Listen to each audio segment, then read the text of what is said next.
আপনারা কি জানেন কাঁঠাল দিয়েও খুব সুন্দর মাংসের মতো রেসিপি বানানো যায়, যেটা খেলে মাংসের কথাও ভুলে যাবে। আজকে পরিবেশন করছি কাঁঠালের তরকারি। আমার চ্যানেলের ভিডিওগুলো যদি আপনাদের ভালো লেগে থাকে অবশ্যই একটি লাইক করবেন আর বন্ধুদের সাথে শেয়ার করতেও ভুলবেন না।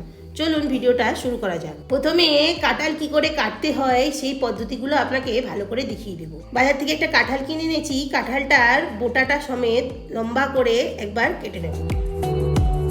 দেখুন কাঁঠালটা খুবই কচি আছে, একটু দানা নেই। এরপরে মাথার দিকের অংশটা কেটে নেব, কেটে নিয়ে লম্বালম্বি ভাগ করে নেব, মোট 4টে ভাগ করে নেব। এরপরে কাঁঠালের গায়ে যে কষগুলো লেগে থাকে দুধের মতো দেখতে লাগে, ওগুলো হচ্ছে গিয়ে ভালো করে একটি কাগজ দিয়ে পরিষ্কার করে নেব। এরপরে হাতে তেল লাগিয়ে কাঁঠালের গায়ে যে সবুজ অংশটা থাকে সেই ছালটাকে ভালো করে ছাড়িয়ে নিতে হবে।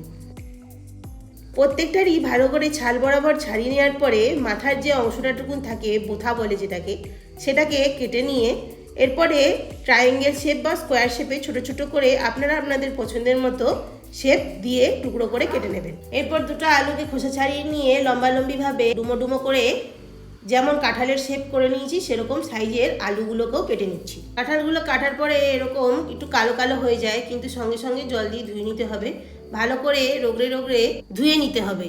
আর আলুগুলোকেও ভালো করে ধুয়ে নিতে হবে। পাত্রে জল নিয়ে 10 মিনিটের জন্য ভিজিয়ে রাখবো। এরপরে মশলাটা রেডি করার জন্য একটা বড় পেঁয়াজকে স্লাইস করে নিয়েছি, একটা বড় পেঁয়াজকে টুকরো করে নিয়েছি, 1 ইঞ্চির মতো আদা, কয়েকটা রসুন আর টমেটো আর কাঁচা লঙ্কা নিয়ে নিয়েছি। এরপর একটি মিক্সিং জারের মধ্যে সব কিছুকে নিয়ে আর একটু কাজু কিশমিশ দিয়ে স্বাদটা বাড়ানোর জন্য একটা ফাইন পেস্ট করে নেবো। এরপরে কাঁঠালটাকে সিদ্ধ করে নেওয়ার জন্য একটি সসপ্যানের মধ্যে জল, নুন, অল্প পরিমাণ হলুদ দিয়ে কাঁঠালটাকে দিয়ে 5 মিনিট মতো ভালো করে ফুটিয়ে নিয়ে জল ঝরিয়ে নেবো। এরপরে একটা কড়াইয়ের মধ্যে বেশি করে সর্ষের তেল দিয়ে দেবো। রান্নাটা অবশ্যই সর্ষের তেলে করার চেষ্টা করবেন। কাঁঠাল বা এঁচোড়ের তরকারি সর্ষের তেলে খুব ভালো লাগে খেতে।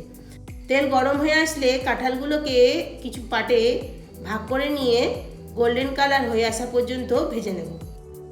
যেমন করে মাংস ভেজে নেয় ঠিক সেরকম করে কাঁঠালগুলোকে ভেজে নেব। তেলটা কিছুটা কমে এসে এরপরে আরেকটু তেল দিয়ে তেল গরম হয়ে গেলে আলুগুলোকে ভালো করে গোল্ডেন কালার হওয়া পর্যন্ত ভেজে নেব। এই সময় ফ্লেমটা লো করে দেবেন আর একটা তেজপাতা, জিরে ফোড়ন, একটা দারচিনি আর গোটা এলাচ দিয়ে ভালো করে ফোড়ন দিয়ে দেবো। ভালো করে ফোড়ন হয়ে গেলে যে পেঁয়াজটা টুকরো করে কেটে নিয়েছিলাম সেই পেঁয়াজগুলো দিয়ে এরপরে হাই ফ্লেম করে দেবো আর আলুর সাথে পেঁয়াজটাকে ভালো করে ভেজে নেব। এরপরে ভাজা হয়ে গেলে যে পেস্টটা বানিয়ে নিয়েছিলাম সেই পেস্টটা তেলের মধ্যে দিয়ে আলুর সাথে ভালো করে কষতে থাকবো।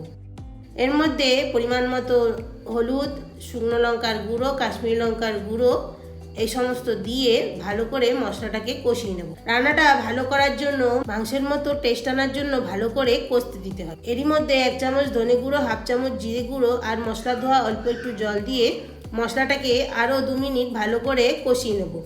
এই সময় আঁচটা হাই ফ্লেমই থাকতে দেবেন। 1 চামচ টমেটো সস দিয়ে দিচ্ছি, এইটি দিলে রান্নাটায় টেস্টটা খুব দারুণ আসে। আর সবার শেষে নুন দিয়ে দিচ্ছি পরিমাণ মতো।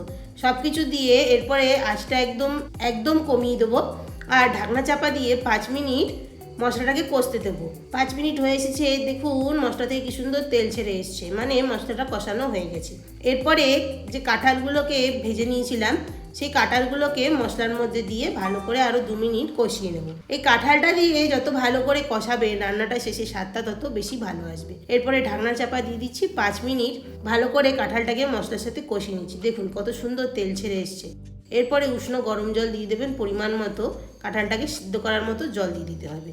এরপরে ঢাকনা চাপা দিয়ে একদম লো ফ্লেমে কাঁঠালটা যতক্ষণ না সেদ্ধ হয়ে আসছে ততক্ষণ রান্না করে নিতে হবে। আপনারা সময় বাঁচানোর জন্য কাঁঠালটাকে প্রেসার কুকারে লো ফ্লেমে 2টো সিটি দিয়েও সিদ্ধ করে নিতে পারেন। এরপরে ঢাকনাটা খুলে নিচ্ছি, দেখুন কত সুন্দর কালারটা এসছে, একদম মাংস মতো দেখতে লাগছে কিনা। এরপরে কাঁঠালটাকে চেক করে নেবো সিদ্ধ হয়েছে কিনা। খুব সুন্দর করে কাঁঠালটা সিদ্ধ হয়ে গেছে। এরপরে লাস্টে গরম মশলাগুলো, অল্প একটু চিনি আর স্বাদ ঠিক রাখার জন্য অল্প একটু নুন দিয়ে ভালো করে কাঁঠালটাকে কষিয়ে নিতে হবে। এরপরে সবার লাস্টে ঘি দিয়ে দিতে হবে। ঘি গরম মশলা না দিলে কিন্তু রান্নাটা ইনকমপ্লিট থাকবে। এরপরে ঢাকনা চাপা দিয়ে রেখে দিন, যখন খাবেন তখন গরম গরম ভাতের সাথে পরিবেশন করুন। আজকের ভিডিওটি ভালো লেগে থাকলে অবশ্যই একটি লাইক করবেন, বন্ধুদের সাথে শেয়ার করবেন, আমার চ্যানেলটিকে সাবস্ক্রাইব করবার অনুরোধ রইল। Thanks for watching.